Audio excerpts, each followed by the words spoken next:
Caríssimos irmãos e irmãs, partilhemos agora uma pequena catequese feita por Santa Teresa de Ávila a respeito da alma do homem.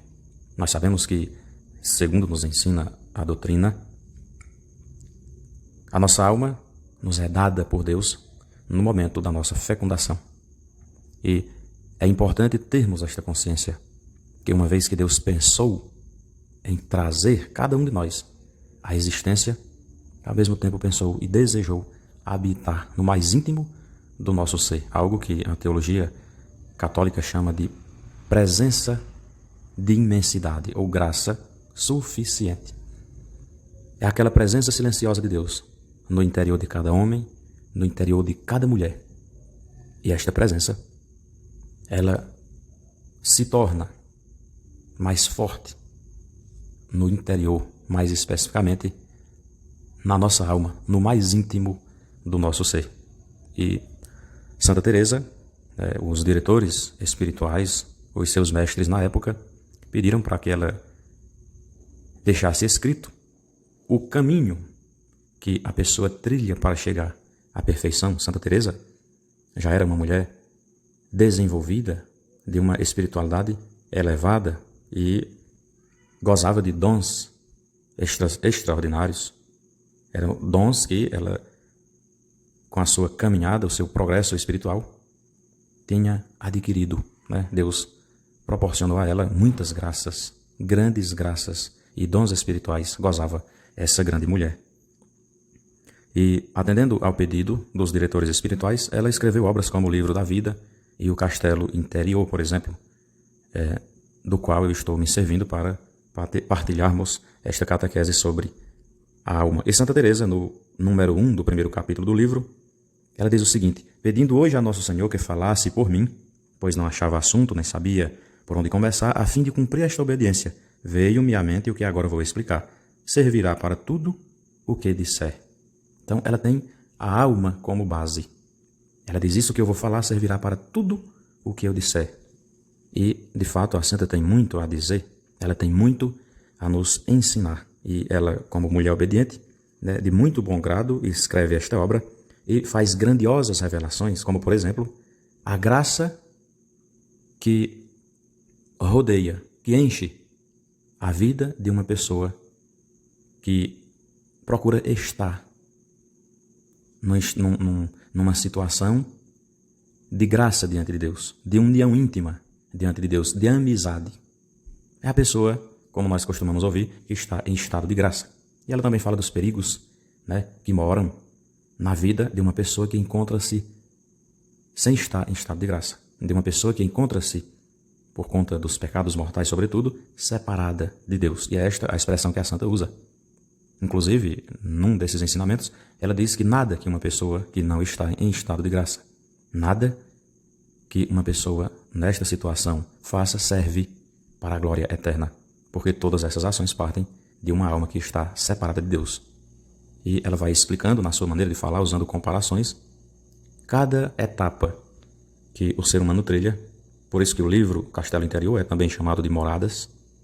Ela vai explicando cada etapa, cada conquista, cada vivência, também cada desafio que nós trilhamos no caminho da vida espiritual. E nós sabemos que a santidade é desejo de Deus para cada um de nós. E deve ser o fim para o qual nós caminhamos. Sabemos que não é fácil. Precisa ter essa consciência. Ninguém se santifica da noite para o dia, a não ser por uma graça especial de Deus, porque é um progresso. De forma gradativa, nós vamos vencendo os obstáculos com a graça de Deus, para que um dia nós possamos gozar desta felicidade de uma união íntima com nosso Senhor de maneira perfeita. Voltando aqui ao que falávamos, Santa Teresa prossegue: consideremos nossa alma como um castelo feito de um só diamante ou limpidíssimo cristal. Então aqui ela começa, nas suas comparações, ela compara a nossa alma a um castelo transparente, como se fosse um diamante de limpidíssimo cristal. Nessa situação, ela descreve uma alma em estado de graça, sem estar sob a realidade do pecado mortal. Prossegue a santa: neste castelo existem muitos aposentos, assim como no céu há muitas moradas. Então, aqui ela começa a sua dinâmica. Neste castelo que é a nossa alma, existem muitos aposentos. E ela diz, se refletirmos bem, veremos que a alma do justo é nada menos que um paraíso tão sábio, um paraíso onde o Senhor, como ele mesmo diz, acha suas delícias. E aqui nós começamos a entender, né, aquela questão da presença, da graça suficiente, aquela presença silenciosa de Deus no íntimo do nosso ser. Então a nossa alma, segundo Santa Teresa, é um castelo límpido, um paraíso, onde nosso Senhor, como ele diz, ele acha suas delícias. Então ela prossegue, que vos parece? Como será o aposento onde se compraz um rei tão poderoso, tão sábio, tão puro, tão rico de todos os bens? Nada posso imaginar comparável à beleza de uma alma e à sua imensa capacidade. Por agudas que sejam as nossas inteligências, não chegam a compreendê-la verdadeiramente, assim como não compreendem a Deus. É Ele próprio quem diz nos ter criado a sua imagem e semelhança. Então, meus irmãos e minhas irmãs, que beleza, né? Que beleza de texto, que profundo este ensinamento. E nós aqui passamos a tomar consciência do que nós abrigamos dentro de nós. Né? Que beleza é este castelo do qual fala Santa Teresa, que é as nossas almas.